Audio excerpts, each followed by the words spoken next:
Olá, seja muito bem-vindo à nossa Escola Bíblica. Este lugar especial onde nos encontramos para juntos desfrutar da Palavra de Deus. Temos tido a oportunidade de estudar vários livros, vários temas, mas desde o último programa começámos com um tema novo. Temos tido a oportunidade de estudar um livro maravilhoso, um livro que não é dos mais fáceis de estudar à primeira vista, mas sem dúvida nenhuma um livro cheio de informação muito importante e que ela é direcionada para cada um de nós. Temos a oportunidade de estudar então o livro de Daniel. E para estudar o livro de Daniel temos connosco um convidado muito especial, temos connosco o Paulo Lima. Paulo, obrigada por estares aqui. Obrigado, é um prazer estar aqui convosco. E por isso mesmo, e porque não queremos perder mais tempo, queremos começar já, então, por aquilo que é o sumário. Paulo, qual é o sumário de hoje? O primeiro capítulo do livro de Daniel apresenta-nos os 4 heróis hebreus do livro e revela o modo como eles resistiram à tentativa da aculturação concebida pelo rei de Babilónia. A lição a retirar é simples: a fidelidade a Deus é sempre recompensada. Este é o sumário. Um sumário muito interessante que já nos fala de uma coisa que nos é muito próximo, que tem a ver com a fidelidade a Deus, e vamos ver como é que a fidelidade de Daniel foi importante na vida dele. Mas antes de começarmos a entrar já no tema e de podermos ver isto mais fundo, vamos ver o nosso... então vamos ver o nosso versículo base, que se encontra em Daniel 1:8 e diz: E Daniel assentou no seu coração não se contaminar com a porção do manjar do rei, nem com o vinho que ele bebia. Portanto, pediu ao chefe dos eunucos que lhe concedesse não se contaminar. Este é um texto que nos mostra um momento muito importante quando Daniel chega, não é? Daniel vai chegar, vai ter aquela situação de ver uma data de coisas que o iam contaminar, e ele toma esta decisão. E já me vai explicar um bocadinho mais sobre o tema. A minha pergunta é como é que Deus se manifestou em sua sabedoria ao permitir que Judá caísse nas mãos de Babilónia? Sim, Deus vai mostrar a sua soberania pelo seguinte: nós temos de ter o contexto presente. Tinha havido uma guerra entre assírios, médios e babilónios. Os assírios dominavam o Médio Oriente naquela altura, mas foram atacados pelos médios, que era um povo indo-europeu, que habitava no que é agora o Irão, e pelos babilónios, que estavam no que é agora o Iraque. E eles lutaram uns com os outros. Em 612, os médios e babilónios conquistaram a capital da Assíria, Nínive, e destruíram-na, mas não acabaram completamente com a resistência dos assírios. Há um rei, o último rei assírio, Assurbanipal II, vai reagir, vai fazer um contra-ataque em 609 a.C., mas vai ser derrotado. Isso vai criar ali um vazio de poder naquela área, nomeadamente na Palestina e na Síria, que vai ser aproveitado pelo rei do Egito, o faraó Neco, para tentar capturar aquela região para si.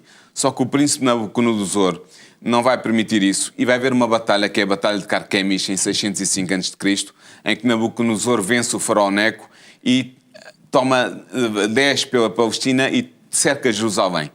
E vai conseguir dominar a cidade de Jerusalém, vai deportar algumas pessoas, nomeadamente Daniel e os seus 3 amigos, que vamos falar mais a seguir, subjuga o rei Joaquim e depois regressa a Babilónia. Isto mostra porque é que isto acontece. Podíamos perguntar, como é que a soberania de Deus se manifesta aqui? É que Deus parece que é ao contrário, não é? Sim, à primeira vista parece que Deus está a perder para aqueles homens. Exatamente. Mas é que havia uma maldição muito antiga em Deuteronômio, capítulo 28, alguns versículos neste capítulo, em que Deus dizia que se o povo fosse idólatra repetidamente e não aceitasse os seus chamados, eles iriam ter que pagar com a deportação e seriam enviados para terras estranhas. E foi o que aconteceu. Na verdade, a situação do povo de Deus estava muito mal naquela altura. Cerca de um século antes, em 722, os assírios tinham destruído o reino de Israel, o reino do norte, tinham cercado Samaria, destruído a cidade e tinham deportado essa parte do povo de Deus para o seu império. Exato. E tinha ficado o reino do sul, Judá. Só que agora Nabucodonosor conquistou o reino do sul e começou a deportar os seus habitantes. Ele não fez isso tudo numa só vez, em 605. Ele voltou 2 vezes mais, em 597, à segunda deportação, a segunda conquista da cidade por Nabucodonosor. E depois, ainda assim, a situação não ficou resolvida. Então ele tem que voltar em 586, cerca novamente a cidade, conquista a cidade, desta vez destrói a cidade, destrói o templo e faz a terceira e última deportação do povo de Deus para a Babilónia, ficando apenas os pobres na cidade. E então podemos ver que entre aqueles que vão ser deportados vai então Daniel. Sim, Daniel foi na primeira deportação, em 605. Sim, e vai com ele também esses seus três amigos. Sim. E são 4 pessoas que vão ter que se adaptar a uma nova situação. Como é que é esta adaptação? Quer dizer, houve pressões para os hebreus se adaptarem à situação em que se encontravam agora. Exato. Eles foram entregues ao chefe dos eunucos. Discute-se saber se eles foram tornados eunucos também castrados ou não. Há autores que dizem que sim, como por exemplo Jacques Ducan. Há outros que dizem que não. É uma discussão. Mas a verdade é que Isaías 39, capítulo 7, versículo 7, cumpriu-se porque o profeta dizia que haveria descendentes dos príncipes de Israel que seriam eunucos em Babilónia, e foi o que aconteceu. Eles vão passar por uma formação muito intensa durante 3 anos. Vão ter que aprender 3 línguas. O sumério, que era a língua clássica antiga da Mesopotâmia, que era escrita em letra cuneiforme, ou seja, em pequenos pontinhos feitos com estilete no barro. Vão ter que aprender o acádico, que era a língua de Babilónia, também era escrita com caracteres cuneiformes, e vão ter que aprender o aramaico, que tinha uma escrita alfabética. Depois vão ter que aprender a literatura clássica daquele povo. Por exemplo, certamente aprenderam o Enuma-Elish, que é o poema da criação dos babilónios. Aprenderam outro poema, certamente, que era Sutur-el-Isarri, que é chamada Épica de Gilgamesh, um rei muito famoso em Babilónia, da Antiguidade, que era lendário. Aprenderam astrologia, aprenderam magia, por exemplo, aprenderam uma coisa chamada hepatoscopia, ou seja, estudo dos fígados dos carneiros e dos bodes para tentar determinar o futuro a partir daí. Outra coisa que eles tiveram que fazer foi participar da mesa do rei. Isso implicava lealdade para com o rei e lealdade para com os deuses do rei, porque os alimentos eram sacrificados aos ídolos antes de serem servidos. E também foi implicado uma outra coisa muito interessante, é que eles tiveram que mudar de nome. Exato, tiveram que receber nomes babilónicos. Sim. Por exemplo, Daniel, que em hebreu quer dizer Deus é meu juiz, passou a chamar-se Belteshazzar, que significa que Bel preserva a sua vida. Bel era o nome de um ídolo, de um deus babilónico. Ananias, graça de Yahvé, passou a ser Sadraque, ordem de Acu. Acu era o deus da boa babilónico. Misael, quem é como Deus, passou a ser Mesaque, quem é como Acu. E Azarias, Yahvé ajudou, passou a ser Abednego, servo de Nabu. Portanto, eles estavam a ser formatados para aceitarem a cultura babilónica, se tornarem babilónicos de coração, e ao fim dos 3 anos de estudo e de toda esta convulsão de perda de identidade e de identificação de identidade, eles estavam prontos para serem Azipu, ou seja, escribas sábios ao serviço do rei de Babilónia. O grande objetivo, e este era um homem muito inteligente, porque o grande objetivo dele era fazer que aquelas pessoas que realmente eram de outro povo, que tinham outra cultura, pudessem ser aculturizados na cultura babilónica, para que onde eles fossem pudessem ser representantes de Babilónia. E servirem Babilónia. E servirem Babilónia, independentemente de onde estivessem. Sim. Eles deixavam de ser de hebreus, pensar como hebreus, mas passariam a pensar como babilónios. Esse era o grande objetivo de toda esta apreensão. Por isso eles tiveram que estudar durante 3 anos intensivamente estas línguas que eu referi, tiveram que estudar a literatura babilónica, e tiveram que estudar a astrologia babilónica, a magia babilónica, tudo mais, até se tornarem babilónicos de coração. Ou pelo menos era esse o objetivo. Mas eles não reagiram muito bem a isso, pois não? Não. Eles reagiram a esta tentativa da aculturação babilónica de uma maneira muito interessante. 2 maneiras. Primeiro foi o problema da comida kosher. Os judeus estavam habituados à comida kosher. O que é isso?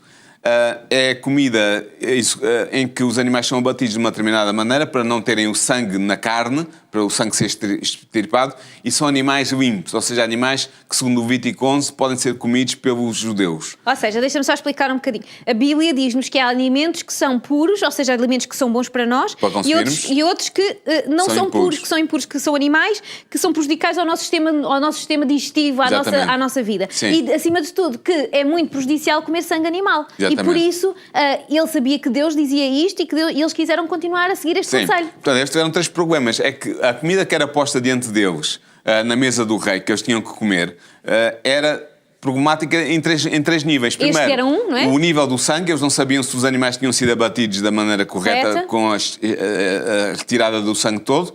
Depois, as carnes imundas, eles não sabiam se eram animais como o porco, ou como a lebre, ou como o coelho, que os judeus consideravam imundos e não alimentícios, portanto não podiam ser consumidos como alimentos.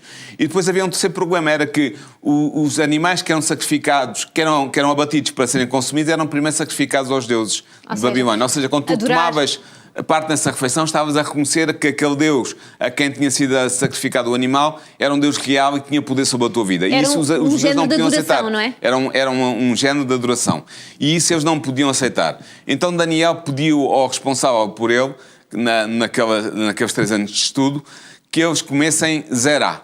Zerá em hebreu quer dizer semente, ou seja, tudo o que fosse proveniente de semente, vegetais, fruta, cereais, isso era o que eles podiam comer. E beber água em vez de beber o vinho que tinha sido oferecido em libação aos deuses de Babilónia. Então, e como é que isso correu? Correu bem, porque ele não conseguiu convencer o responsável máximo, o chefe dos eunucos, mas falou depois com um subalterno do chefe dos eunucos e conseguiu convencê-lo, porque eles fizeram uma experiência de 10 dias. Eles disseram, bem, experimenta os teus servos 10 dias com esta alimentação vegetariana e se nós estivermos com melhor aparência ao fim dos 10 dias, com mais força, com mais bom aspecto, então permite que nós continuemos. E foi feita essa experiência, o responsável aceitou e realmente viram que eles estavam muito melhores e continuaram nessa alimentação vegetariana, que é a alimentação de Gênesis, capítulo 1, versículo 29, a alimentação dos primeiros seres humanos dada por Deus. Portanto, era a alimentação saudável que eles seguiram e tiveram bons resultados com ela. Essa foi a primeira maneira de resistirem à aculturação dos que os babilónios estavam a tentar impor àqueles jovens hebreus. Mas houve uma segunda maneira muito interessante que tem a ver com os nomes. Lembras-te? Eles receberam nomes babilónicos. Exato. E eram chamados por esses nomes. Só que eles fizeram uma coisa muito interessante. Eles deformaram os nomes babilónicos. E eu vou dar 2 exemplos. Sim, mas propositadamente deformaram os nomes. Porquê? Porque os nomes babilónicos tinham a ver com os deuses babilónicos. Bel era o nome que estava a Marduk, que era o principal deus da Babilónia. E, portanto, Belshazzar quer dizer que Bel preserva a sua vida e Daniel não queria chamar-se assim porque tinha uma referência a um deus que não era o dele. Exatamente. Então, o que eles fizeram foi deturpar os nomes. Por exemplo, em vez de ser Belshazzar, Belteshazzar. Introduziu um T para deformar o nome de Bel, para não ser Bel, ser Belt. Ou então, Sadraque, em hebreu, em acádico, Shadda-Aku, referente a Aku, deus lua dos babilónios, e eles traduziram Shadak, não aplicando o nome inteiro do deus.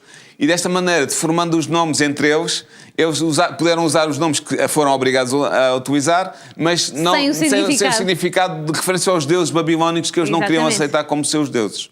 Então eles conseguiram fazer esta adaptação e conseguiram manter a identidade deles. Eles estavam muito seguros naquilo que eles eram e, por mais que fossem atacados com esta tentativa de aculturização, não houve essa aculturização porque eles se mantiveram firmes. Sim. O que é que aprendemos com esta experiência de Daniel e destes amigos? O que é que isto nos ensina? Este capítulo 1 de Daniel ensina-nos 2 coisas, a nível internacional e a nível pessoal. A nível internacional, na cena internacional, mostra que Deus é soberano sobre o que acontece na cena internacional política entre os países. Foi Deus que permitiu que Judá, que era o seu povo e que Jerusalém, a sua capital, fosse destruída, conquistada pelos babilónios 3 vezes e que no fim o templo fosse destruído e a cidade também fosse destruída. Deus permitiu isso, porque Ele tinha avisado, como eu disse, na profecia sobre a deportação que o povo iria sofrer caso fosse desobediente, Deus tinha avisado que isto podia acontecer. Exato. E veio a acontecer mesmo. Mas também Deus rege ou gera a vida dos seus filhos. Exato. Neste caso, a vida de Daniel e dos 3 amigos. Exatamente, porque eles era um problema cultural de todo o povo, mas havia pessoas no meio do povo que eram fiéis, como estes 4 homens, eles foram fiéis. Exatamente. E por isso Deus se preocupa, apesar do plano ser para todos e a população ter que sofrer toda, não é? Sim. Mas aqueles que estavam fiéis, como era o caso destes jovens, foram protegidos pela presença de Deus. Depois, outra coisa que nós aprendemos com este capítulo 1 de Daniel é o seguinte: é possível permanecer sem ser manchado pelos elementos culturais corruptores da nossa sociedade. Apesar de estarmos envolvidos, Estavam envolvidos numa sociedade, estamos sujeitos às influências da sociedade, mas podemos manter-nos impuros, puros no meio e imaculados no meio de uma sociedade corrupta e numa cultura corrupta. Isso foi o que aconteceu com Daniel e os seus 3 amigos. Depois, outra coisa é que também não é preciso nos isolarmos da sociedade e da vida cultural para servirmos Deus. Nós vivemos numa cultura que é secular, por exemplo, nós, eu e tu, numa cultura não cristã, embora tenha uma tradição cristã, há uma história cristã na cultura portuguesa, mas a cultura é basicamente secular. E nós mesmo dentro daquilo que é a parte religiosa, ela está deturpada pela tradição. Exatamente. Mas, por exemplo, Daniel e os seus 3 amigos, nos tais 3 anos em que eles tiveram que estudar, aprenderam muitas mentiras, aprenderam mitos babilónicos que não tinham correspondência nenhuma com a realidade e que eles sabiam que não tinham. mas não acreditaram naquilo, mas permaneceram fiéis a Deus, mas aprenderam o que tinham a aprender e revelaram ser sábios no fim do seu exame feito por Nabucodonosor. Ou seja, nós não temos que deixar de ter acesso à informação, temos é que saber. Cultura, exatamente, temos que saber gerir isto é informação cultural e isto é verdade. Exatamente. Ou seja, eu não preciso deixar de saber, por exemplo, como é que Darwin defendia eu posso conhecer a teoria dele, evolução, mas saber sim. que aquela teoria, que é a teoria da evolução, é uma teoria e que na realidade o que é real é Gênesis 1 e aquilo que nos é informado exatamente, lá. É isso mesmo. E é interessante ver que nós podemos tomar um caso, por exemplo, alguém que estuda filosofia hoje, foi o meu caso, eu estudei filosofia quando era mais novo. Aprendi coisas de filosofia que apliquei à minha vida e outras que não. Por exemplo, tive que estudar autores cristãos, filósofos cristãos como John Locke ou René Descartes, que eram defensores da existência de Deus. Exato. E eram crentes. Mas tive que estudar também filósofos que não eram crentes, como, por exemplo, Karl Marx ou Sigmund Freud, que são ateus, que eram ateus. Portanto, mas eu pude aprender as coisas que tinha que aprender sem necessariamente me implicar com elas e permitir que elas moldassem a minha vida e a minha crença. Exatamente. Permaneceste ser tu mesmo, com aquilo que tu sabias que era a verdade e conseguiste conhecer o pensamento deles sem deixar que isso te influenciasse a pessoa que tu és. Exatamente. Obrigada, porque nos deixas aqui tanta informação tão boa sobre este capítulo que de certeza que vamos ter vontade de estudar mais. Mas Sim. agora resume-me em pequenino. Como é que eu posso aprender fazendo?